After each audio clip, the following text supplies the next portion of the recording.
എല്ലാ കൂട്ടുകാർക്കും ശുഭദിനം നേർന്നുകൊണ്ട് നമുക്ക് ആദർശിന്റെയും നയനയുടെയും ഇന്നത്തെ നല്ലൊരു വിശേഷം കേട്ടാലോ. അങ്ങനെ ഇന്നത്തെ വിശേഷത്തില് ആകെപ്പാടെ വിഷമിച്ച് ഗോവിന്ദനും കനകയിരിക്കുകയാണ്. കാരണം അവർക്ക് നല്ല ടെൻഷൻ ഉണ്ട് നന്ദുവിന്റെ കാര്യത്തില്.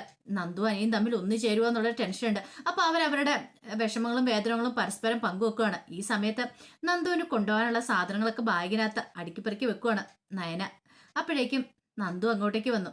നന്ദു വന്നിട്ട് ചോദിച്ചു, ഇതെന്താ ചേച്ചി, ഇതെന്താ ഇതിനകത്തേക്കെല്ലാം വെക്കണമെന്ന് ചോദിക്കുകയാണ്. ഇത് കേട്ടപ്പം നവി അങ്ങോട്ടേക്ക് വന്ന് നവി പറഞ്ഞു, നിനക്ക് കൊണ്ടുള്ള ചമ്മന്തിപ്പൊടി അച്ചാറും ഒക്കെയാന്ന് പറയാം, ഇതിന്റെ ഒന്നും ആവശ്യമില്ലെന്ന് പറയാണ്. പിന്നെ ആവശ്യമില്ല പോലും, ഇനി അമ്മ എടുത്തു വെച്ചിട്ടുണ്ട്, അതെല്ലാം കൊണ്ടുപോകണം എന്ന് പറയാം. എന്തിനാ ചേച്ചി, എനിക്കാണെങ്കിൽ പോകുന്ന സമയത്തിന് മനസ്സിന് ഭയങ്കര ടെൻഷൻ എന്ന് പറയാം. നീ എന്തിനാ ടെൻഷൻ അടിക്കുന്നേ, ടെൻഷൻ അടിക്കേണ്ട കാര്യമൊന്നും ഇല്ലെന്ന് പറയാം. എന്നാലും 2-3 മാസം എന്നൊക്കെ പറയുമ്പോഴേ വീട്ടിലേക്ക് വരാനും പറ്റില്ല, ആരും കാണാനും പറ്റില്ലല്ലോ എന്ന് പറയാം. അതൊന്നും സാരമില്ല നന്ദു, 2-3 മാസം എന്ന് പറഞ്ഞാൽ പെട്ടെന്ന് അങ്ങോട്ട് പോവില്ലേ. അതൊക്കെ നിങ്ങൾ പറയും, പക്ഷെ എന്റെ മനസ്സിൽ ഭയങ്കര ടെൻഷനാന്ന് പറയണം. അതൊന്നും ഓർത്ത് ടെൻഷൻ അടിക്കേണ്ട ഒരു കാര്യമില്ല. ഈ 3 മാസം നിനക്കറിയാലോ, നീ ആദ്യമായിട്ട് മാറി നിൽക്കുന്നതിന്റെ ബുദ്ധിമുട്ടായിരിക്കും. വീട്ടിൽ നിന്നിട്ട് മാറി നിന്നിട്ടല്ലോ, അച്ഛനും അമ്മയ്ക്കാണ് നല്ല വിഷമം കാണും. കാര്യം പറഞ്ഞാൽ നീ വീട്ടിലുണ്ടെങ്കിൽ അവർക്ക് സമാധാനക്കേടാ, ഓരോ പ്രശ്നങ്ങൾ ഉണ്ടായിക്കൊണ്ടിരിക്കും. പക്ഷെ ഒരു നിമിഷം നിന്നെ കാണാതിരുന്നിട്ടുണ്ടെങ്കിൽ അവർക്ക് എത്രമാത്രം വിഷമാവും എന്നറിയാവോ. നന്ദു പറഞ്ഞു, അതൊക്കെ എനിക്കറിയാം, അതൊക്കെ ഓർക്കുമ്പോൾ എനിക്ക് തോന്നും പോവണ്ടെന്നാ തോന്നുന്നു എന്ന് പറഞ്ഞുകൊണ്ട് നന്ദു വന്നിട്ട് നയനയുടെ മടിയിലേക്ക് കിടക്കുവാണ്. നയന പതുക്കെ മുടിയിഴകളിലൊക്കെ തലോടുവാണ്. ആ സമയം നവ്യം വന്ന അരിയിലിരുന്നു. എന്നിട്ട് നന്ദുന്റെ കൈ പിടിച്ചിട്ട്, നന്ദു നിന്റെ ഏറ്റവും വലിയ സ്വപ്നമല്ലേ ഇത്, അപ്പൊ നിനക്ക് പോകാതിരിക്കാൻ പറ്റുമോ? നീ ഇപ്പൊ പോവില്ല എന്ന് പറഞ്ഞാലും നിനക്ക് പോകാതിരിക്കാൻ പറ്റില്ല, നീ പോവുക തന്നെ വേണമെന്ന് പറയാം. അങ്ങനെയൊക്കെ ആഗ്രഹം, എന്തിനാ മോളെ ടെൻഷൻ അടിക്കണേ, ഈ ടെൻഷനൊക്കെ അവിടെ ചെന്ന് മാറിക്കോളൂല്ലോ. അത് ശരിയാ. ദേ പിന്നൊരു കാര്യമുണ്ട്, അവിടെ ചെന്ന് കഴിയുമ്പം ആരെയും തല്ലാനോ അടിക്കാനോ ഒന്നും പോയേക്കരുത് കേട്ടോ എന്ന് നമ്പി പറയാണ്.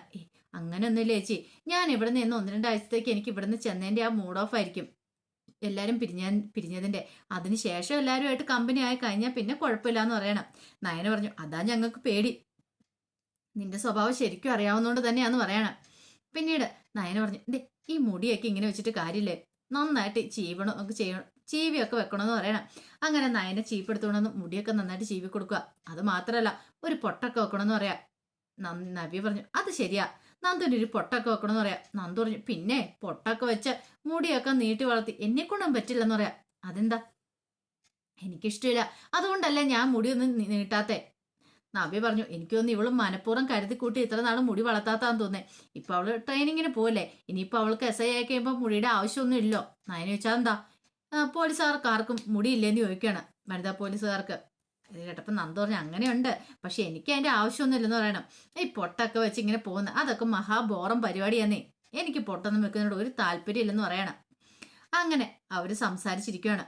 ഈ സമയത്ത് ആദർശ് ഫോൺ എടുക്കുകയാണ്. ഫോൺ എടുത്തുമ്പോഴത്തേന് നയനയുടെ മെസ്സേജ്, അതെ ഇത് നമ്മുടെ അനിയത്തി പോവല്ലേ ട്രെയിനിങ്ങിന് വേണ്ടിയിട്ട്, ആദർശാണ് എന്താ ഇങ്ങോട്ടേക്ക് വരാത്തെ, ആദർശനം വന്നില്ലേലും അവളെ ഒന്ന് വിളിച്ചെങ്കിലും ചെയ്യാം, അതൊരു മര്യാദയല്ലേ ആദർശേട്ടാന്ന് പറഞ്ഞ് നയനയുടെ മെസ്സേജ് കണ്ടു.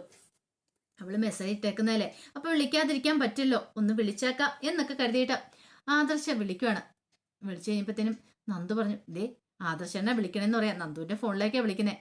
പെട്ടെന്ന് നയന ഇങ്ങോട്ട് കൊണ്ടുപോകാൻ ഞാൻ എടുക്കാന്ന് പറയണം. അങ്ങനെ നയന കോൾ എടുത്തു കഴിഞ്ഞപ്പോഴത്തേനും നയനാന്ന് അറിഞ്ഞു കഴിഞ്ഞപ്പോഴത്തേനും ആദർശ നീയോ നന്ദു ഇല്ലേ അവിടെയെന്ന് ചോദിക്കുക. എന്താ ആദർശേട്ടാ, എന്നോടൊന്നും പറയാനില്ലെന്ന് നിൽക്കും, നീ അവളുടെയിലേക്ക് ഫോൺ കൊടുത്തേ, എനിക്ക് അവളോട് സംസാരിക്കുള്ളൂ പറയണം. എന്നോടൊന്നും സംസാരിക്കാല്ലേ നിൽക്കും, എനിക്കിപ്പോ നിന്നോടൊന്നും സംസാരിക്കാനില്ലെന്ന് പറയാം. നയനക്ക് ആ പാടെ സങ്കടമായിപ്പോയി. അപ്പോഴേക്കും നയന പറഞ്ഞു, നന്ദു നിൽക്കാന്ന് പറയണം. നന്ദു കോള് വാങ്ങി. എന്താ ആദർശേട്ടാ, അതെ ഇന്ന് നീ പോകുമല്ലേന്ന് ചോദിക്കണം. അതെ, അപ്പൊ ഓൾ ദി ബെസ്റ്റ് എന്നൊക്കെ പറയാണ്. ആദർശാണ് ഇങ്ങോട്ടേക്ക് വരുന്നില്ലേന്ന് ചോദിക്കും. അല്ല അത് പിന്നെ എനിക്ക് കുറച്ച് തിരക്കുണ്ടെന്ന് പറയണം. അപ്പോഴേക്കാണ് ദേവേനെ അങ്ങോട്ടേക്ക് വരുന്നത്. ദേവേനെ വന്നിട്ട്, ആഹാ മോള് പോകാൻ റെഡിയായിരിക്കുവാണോന്ന് ചോദിക്കണം. ഈ സൗണ്ട് ആദർശ് അവിടെ കേട്ടു, ദേവേനയുടെ. ഓഹോ, അപ്പൊ അമ്മ അവിടെ ചെന്നിട്ടുണ്ട്. പെട്ടെന്ന് നവ്യെ നയനൊക്കെ കൈ കൊണ്ട് കാണിച്ചു, മിണ്ടരുത്, ആദർശേണ്ണ ഫോൺ വിളിക്കണേന്ന്. ആ സമയം ദേവേനിക്ക് അബദ്ധം മനസ്സിലായി.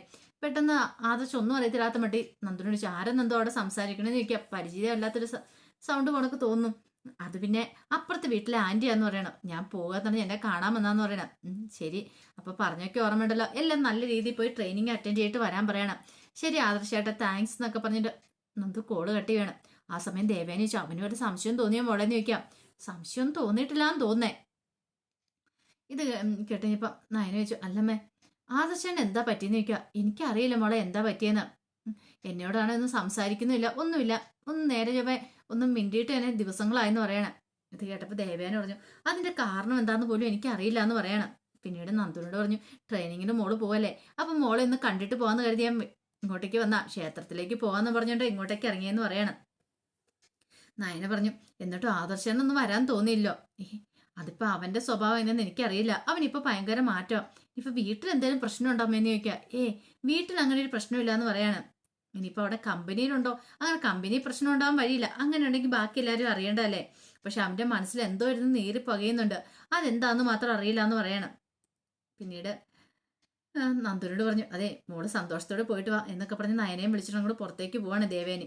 ആ സമയത്ത് നവ്യ നന്ദുവിനോട് പറഞ്ഞു അതെ എനിക്കറിയാം നിന്റെ മനസ്സെന്താന്ന്. ഇപ്പോഴും നിന്റെ മനസ്സിൽ അവനുണ്ടല്ലേ, അനിയുണ്ടല്ലേ എന്ന് ചോദിക്കുകയാണ്. അല്ല അത് പിന്നെ നവ്യേച്ചി എനിക്കറിയാം നിനക്കും പെട്ടെന്നൊന്നും മറക്കാൻ കഴിയില്ലെന്ന്. പക്ഷെ നീ ഒരു കാര്യം വിചാരിക്കണം, അവന്റെ കല്യാണം കഴിഞ്ഞാണ്, അവനൊരു ഭാര്യയുണ്ട്. നീ ഇനി അവനെ മാത്രം ചിന്തിച്ചുകൊണ്ടിരിക്കരുത്, അവന്റെ ജീവിതമായിട്ട് തകർക്കരുതെന്ന് പറയണം. അതിന് ഞാൻ പഴയതുപോലെ ഒന്നും അല്ല ചേച്ചിന്ന് പറയാം. എനിക്കറിയാം നീ ഇങ്ങനെ പറയുമ്പോഴും നിന്റെ മനസ്സിന്റെ ഉള്ളിൽ അവൻ നിപ്പുണ്ടെന്ന്. എത്ര ഇറക്കി വിടാൻ ശ്രമിച്ചാലും നിനക്ക് ഇറക്കി വിടാൻ കഴിയില്ലെന്നും അറിയാം. കാരണം നീ ആദ്യമായിട്ട് സ്നേഹിച്ച പുരുഷനല്ലേ. അങ്ങനെ അത്ര പെട്ടെന്നൊന്നും നിന്റെ മനസ്സിൽ നിന്ന് അവനെ ഇറക്കി വിടാൻ സാധിക്കില്ലോ. നീ ധൈര്യമായിട്ടിരിക്കും നന്ദു. നീ ബോൾഡായിട്ടൊരു പെൺകുട്ടിയായിട്ട് വേണം എസ് ആയിട്ട് തിരികെ വരാൻ എന്നൊക്കെ പറഞ്ഞ് നവ്യയുടെ ഉപദേശം കഴിഞ്ഞ് നവ്യ അങ്ങോട്ട് ഇറങ്ങിപ്പോകുമ്പോൾ നന്ദുവിന് ആ പാട് സങ്കടമായിപ്പോയി. എന്ത് ചെയ്യണമെന്ന് അറിയത്തില്ലാത്തൊരവസ്ഥ നന്ദു നിൽക്കുവാണ്. ആ സമയം അനി ഇങ്ങനെ ഫോണിനകത്തൊക്കെ നോക്കിക്കൊണ്ടിരിക്കുക. എങ്ങനെ നന്ദുവിനെ ഒന്ന് കാണണം, നന്ദു ഒന്ന് പോകുവാണല്ലോ, കണ്ടേ മതിയാവുള്ളൂ. പിന്നീട് അവൻ പോയി ഷർട്ടൊക്കെ മാറി മുടിയൊക്കെ ചീവി പുറത്ത് പോകാമെന്ന് കരുതി ഇങ്ങോട്ട് മുറിയിൽ നിന്ന് പുറത്തേക്ക് ഇറങ്ങാൻ തുടങ്ങുമ്പോഴത്തേനും അനാമിക അങ്ങോട്ടേക്ക് വന്നു. അനാമിക ഒന്ന് ചോദിച്ചു അല്ല നീ എങ്ങോട്ടാ ഒരുങ്ങി കെട്ടി പോണേന്ന് ചോദിക്കാം. ഞാൻ എവിടെ പോയാലും നിനക്കെന്താ, അല്ല നീ എങ്ങോട്ടാന്ന് പറ, ഞാൻ പുറത്തു വരെ പോവാ. ആണോ, അന്ന് ഞാനും നിന്റെ കൂടെ ഉണ്ടെന്ന് പറയണം. നീയും അതെന്തിനാ, അല്ല നീ പുറത്തു പോവല്ലേ എന്നെ കൂടെ കൊണ്ടാൻ പറയണം. പിന്നെ പുറത്തു പോകുമ്പോ നിന്നെ കൊണ്ടാനായിട്ട് ഇതെന്താ, എനിക്ക് ഭാര്യ ഉണ്ടെന്ന് അറിയിക്കാൻ വേണ്ടിയിട്ടാണോ അതോ പ്രദർശന വസ്തുവായിട്ട് കൊണ്ടുപോകുന്നാണോ? ഒരു കാര്യം ഞാൻ പറഞ്ഞേക്കാം, ഇന്ന് വരെ നീ എൻ്റെ കൂടെ പുറത്തു വന്നിട്ടില്ലോ, അതുകൊണ്ട് ഇപ്പൊ നിന്റെ കൂടെ എനിക്ക് വരത്തില്ലേന്ന് ചോദിക്കുക. അതിന്റെ ആവശ്യമില്ലല്ലോ, ഒരു മനസമാധാനം കിട്ടാൻ വേണ്ടിയാ പുറത്തു പോകുന്നത്. ഈ മുറിക്കകത്തേക്ക് എപ്പം കയറിയാലും നീ എനിക്ക് സ്വൈര്യത തരുന്നില്ല. അപ്പൊ പുറത്ത് പോയാലെങ്കിൽ സമാധാനം കിട്ടുമെന്ന് ഓർത്താ പോകുന്നത്. ആ സമയത്ത് നിന്നെയും കൊണ്ട് പുറത്തു പോകാനാണ് പിന്നെ എനിക്ക് വീട്ടിലിരുന്നാ പോരെന്ന് ചോദിക്കാം. ഇത് കേട്ടപ്പോ അനാമയ്ക്ക് കട്ടക്കരിപ്പായി. എനിക്കറിയാടാ നീ എന്തിനു വേണ്ടിയാ പോന്നെന്ന്. അവളെ കാണാൻ വേണ്ടി പോവല്ലേ, അവൾ എന്ന് ട്രെയിനിങ്ങിന് പോവല്ലേ, നിനക്ക് കാണാതിരിക്കാൻ പറ്റില്ലല്ലേ, അപ്പൊ അതിനുവേണ്ടി നീ പോകുന്നല്ലേ, നിന്റെ പോക്ക് ഞാൻ ഇന്ന് കാണിച്ചു തരാടാന്നൊക്കെ പറഞ്ഞുകൊണ്ട് അനാമിക ദേഷ്യപ്പെട്ട് അങ്ങോട്ട് ഇറങ്ങി പോവാണ്. എനിക്ക് മനസ്സിലായി ഇവൾ എന്തേലും പാര പണിയെന്ന്. പിന്നീട് അനാമിക ചെന്ന് കഴിഞ്ഞപ്പോ ജാനകിയും ജലജയും കൂടെ സംസാരിച്ചുകൊണ്ടിരിക്കുകയാണ്.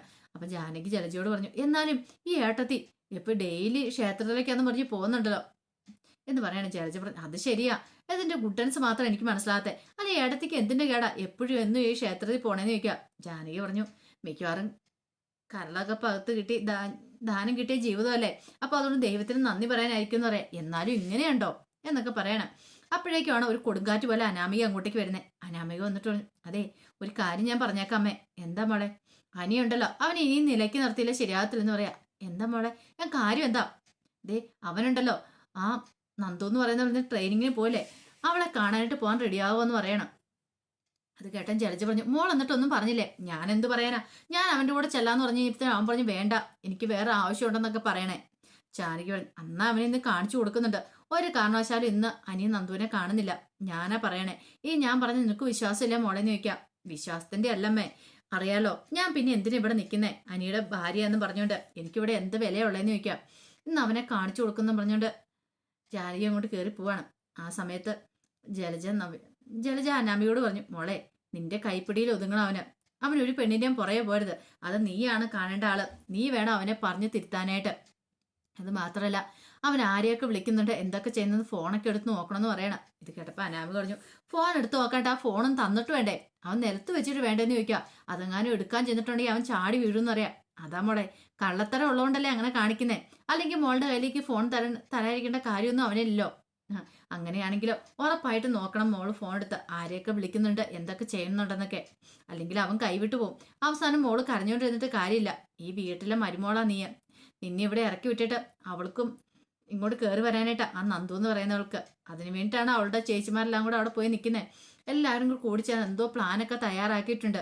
അപ്പൊ അത് പ്രകാരമാണ് കാര്യങ്ങളൊക്കെ മുന്നോട്ട് പോകുന്നത്. അതുകൊണ്ട് ഒരു കാരണവശാലും വിട്ടുകൊടുക്കരുത് എന്നൊക്കെ പറഞ്ഞിട്ട് അനാമികയെ മൂപ്പിച്ചുകൊണ്ടിരിക്കുകയാണ്. ആ സമയം അനി എന്ത് ചെയ്യണം പുറത്തേക്ക് പോകാനായിട്ട് അങ്ങനെ മുറി നിന്ന് ഇറങ്ങി ഇങ്ങോട്ട് വരുന്ന സമയത്ത് ജാനകി അങ്ങോട്ട് വരുന്നുണ്ട്. പെട്ടെന്ന് അനി അവിടെ തൂണ്ട് മറിഞ്ഞു നിന്നു. അമ്മ കണ്ട പ്രശ്നമാണെന്ന് മനസ്സിലായി. അങ്ങനെ താഴേക്ക് ഇറങ്ങി വരാൻ തുടങ്ങുമ്പോൾ ജലജ അങ്ങോട്ടേക്ക് കയറി വരുന്നത്. അവൻ പെട്ടെന്ന് അങ്ങോട്ടേക്ക് മാറി എല്ലാവരും കണ്ണു വെട്ടിച്ച് അവസാനം താഴെ വന്ന് ബൈക്ക് എടുത്തിട്ട് അങ്ങോട്ട് ഇറങ്ങാൻ തുടങ്ങുമ്പോഴത്തേനും ഇതെല്ലാം കണ്ടുകൊണ്ട് മുകളിൽ അനാമി നിൽപ്പുണ്ടായിരുന്നു. ചെല്ലടാ ചെല്ല്, നീ പോയി അവളെ കണ്ടിട്ട് വാ, എനിക്കും മനസ്സിലായതാ നീ അവളെ കാണാൻ പിന്നെ പോന്നേ എന്നൊക്കെ അനാമിക പറയാണ്. ഈ സമയം ദേവേനി ഇറങ്ങാനായിട്ട് തുടങ്ങുകയാണ്. പിന്നീട് നയനയോട് പറഞ്ഞു, അതെ മോള് വിഷമിക്കൊന്നും വേണ്ട കേട്ടോ, നന്ദു പോയി കഴിയുമ്പോൾ മോള് വീട്ടിലേക്ക് പോരാൻ പറയാണ്. അത് കേട്ടപ്പോൾ നയന പറഞ്ഞു, എനിക്കറിയില്ല ആദർശേട്ടൻ എന്താ ഇങ്ങനെ മാറ്റം ഉണ്ടായെന്ന്. കന ചോദിച്ചു, അല്ല മുമ്പ് ഇങ്ങനെയൊക്കെ മാറ്റം ഉണ്ടാകുന്നതാണെന്ന് ചോദിക്കും. എന്ത് പറ്റിയെന്ന് അറിയത്തില്ല, വീട്ടിൽ ആർക്കെങ്കിലും എന്തെങ്കിലും ഒരു അസുഖ കാര്യങ്ങളോ വന്നാലോ സാധാരണഗതിയിൽ അവൻ ഇങ്ങനെ മൂഡ് ഓഫ് ആകുന്നേ, പക്ഷെ ഇപ്പം അങ്ങനെ ആർക്കും ഇല്ല. ഗോവിന്ദൻ ചോദിച്ചു, അല്ല ഇനിയിപ്പോൾ മൂർത്തി സാറിന് എന്തെങ്കിലും അച്ഛന് കുഴപ്പവും കാര്യങ്ങളൊന്നും ഇല്ലാന്ന് പറയണം. പിന്നെ അവൻ എന്ത് സംഭവിച്ചതെന്ന് അറിയത്തില്ല. ശരിക്കും പറഞ്ഞാൽ ഇനിയിപ്പം നയനമോളെ കാണാതിരുന്നിട്ടാണോന്ന് അറിയത്തില്ല. നയന പറഞ്ഞേ അതല്ല, അതിന്റെ വിഷമമല്ല, വേറെന്തോ ഒരു കാര്യമാണ്, അതെന്താന്ന് മാത്രം എനിക്ക് അറിയില്ല എന്ന് പറയണം. ഇത് കേട്ടത് ഒരു നിമിഷം ആലോചിച്ചിട്ട് ദേവേനി പറഞ്ഞു, ശരിക്കും പറഞ്ഞാൽ അവൻ നേരത്തെ ഇങ്ങനെ MBAക്ക് പഠിക്കാൻ പോണ സമയത്ത് എനിക്കും അവനെ കാണാതിരിക്കാൻ പറ്റില്ലായിരുന്നു. ആഴ്ചയിൽ ഒരു ദിവസം ഞാൻ അവനെ കാണാൻ പോയിരുന്നു. പിന്നെ മാസത്തിൽ ഒന്നാക്കി. മാസത്തിൽ ഒന്നെങ്കിലും എനിക്ക് അവനെ പോയി കണ്ടില്ലെങ്കിൽ എനിക്ക് സമാധാനം ഇല്ലായിരുന്നു, ഉറക്കമില്ലായിരുന്നു. ആ ഒരു അവസ്ഥയാന്ന് പറയാണ്. പിന്നീട് നയനയോട് ചോദിച്ചു, അല്ല നന്ദു ഇന്നലെ രാത്രി ഉറങ്ങിയെന്ന് ചോദിക്കാം. ഇത് കേട്ടോ നയന പറഞ്ഞു, ഇല്ല അവള് രാത്രി ഉറങ്ങില്ല എന്ന് പറയണം. അനിയ അവിടെ ഉറങ്ങിയിട്ടില്ല, രാത്രി ഞാൻ പുറത്തിറങ്ങുന്ന സമയത്ത് അനിയലോട് നടക്കുന്നുണ്ടെന്ന് പറയണം. അത് കേട്ടപ്പോൾ നയന പറഞ്ഞു, അപകടമാ അമ്മേ, അവർ രണ്ടുപേരും തമ്മിലുള്ള ഇഷ്ടം ഇനി എന്ത് ചെയ്യണമെന്ന് പോലും അറിയത്തില്ല, ഇങ്ങനെ പോയിട്ടുണ്ടെങ്കിൽ എവിടെ എത്തി നിൽക്കുമെന്നും അറിയില്ല എന്നൊക്കെ പറയണം. ആ സമയത്ത് നന്ദു ആകെപ്പാടെ വിഷമിച്ച് ഇങ്ങനെ മുറിയിലിരിക്കുക. കണ്ണാടിക്കകത്ത് നോക്കി കഴിഞ്ഞപ്പോഴത്തേക്കും അവളുടെ മനസാക്ഷി അവളോട് ഒന്ന് പറയുന്നതായിട്ട് അവൾക്ക് തോന്നുക. നീ നന്ദു ഇങ്ങനെ ഇരുന്നിട്ട് കാര്യമില്ല, നിനക്ക് അനിയെ കാണണമെന്ന് തോന്നില്ലേ, കാണണമെങ്കിൽ നീ അവനെ ഒന്ന് പോയി കാണുക, എന്തിനാ ഇങ്ങനെ ടെൻഷൻ അടിച്ചിരിക്കണേന്നൊക്കെ മനസാക്ഷി അവളോട് പറയാണ്. ആ സമയം അനി എന്ത് ചെയ്യാണ്, നന്ദുവിന്റെ വീടിന്റെ കുറച്ചപ്പുറം മാറി വന്ന് നിൽക്കുകയാണ്. പിന്നീട് നന്ദുവിനെ വിളിക്കുകയാണ്. നന്ദുവിനെ വിളിച്ചപ്പോൾ നോക്കി കഴിഞ്ഞപ്പോൾ അനി കോൾ എടുക്കണമെന്ന് ആലോചിച്ചു. പിന്നെ കോൾ എടുത്തു. നീ എവിടെയാ നന്ദു, എനിക്ക് നീ പോകുന്നതിന് മുമ്പ് നിന്നെ ഒന്ന് കാണണമെന്ന് പറയണം. വേണ്ട, അതൊന്നും ശരിയാവത്തില്ല അനിയെന്ന് പറയാം. എനിക്ക് കാണാതിരിക്കാൻ പറ്റില്ല, നീ പോകുന്നതിന് മുമ്പ് കണ്ടേ മതിയാവുള്ളൂ, എനിക്ക് കാണണമെന്ന് പറയാം. അനി നിനക്കറിയാലോ ഇവിടെ എല്ലാവരും ഉണ്ട്, എനിക്കിപ്പോൾ പുറത്തിറങ്ങാൻ പറ്റില്ല എന്ന് പറയാം. നീ ഒരു കാര്യം ചെയ്യാം, പിന്നാമ്പുറത്തിറങ്ങിയാണെങ്കിലും ഒന്ന് വാ, എനിക്ക് നിന്നെ കണ്ടില്ലെങ്കിൽ ഭ്രാന്ത് പിടിക്കും, വന്നില്ലെങ്കിൽ ഞാൻ കാണിച്ചു തരുന്നുണ്ട് എന്നൊക്കെ പറഞ്ഞാൽ അനി കോള് കേട്ടി വേണം. നന്ദു എന്ത് ചെയ്യണമെന്ന് അറിയത്തില്ലാത്തൊരവസ്ഥയിൽ നന്ദു ഇങ്ങനെ നിൽക്കുക. അപ്പോൾ അതിൻ്റെ വിശേഷങ്ങളൊക്കെയാണ് കണ്ടത്. ഇതിൻ്റെ ബാക്കി വിശേഷങ്ങളുമായിട്ട് വൈകുന്നേരത്തെ പ്രൊമോയിൽ വരാട്ടോ. ഒരിക്കൽ കൂടി എല്ലാവർക്കും ശുഭദിനം നേർന്നുകൊണ്ട് നിർത്തുന്നു.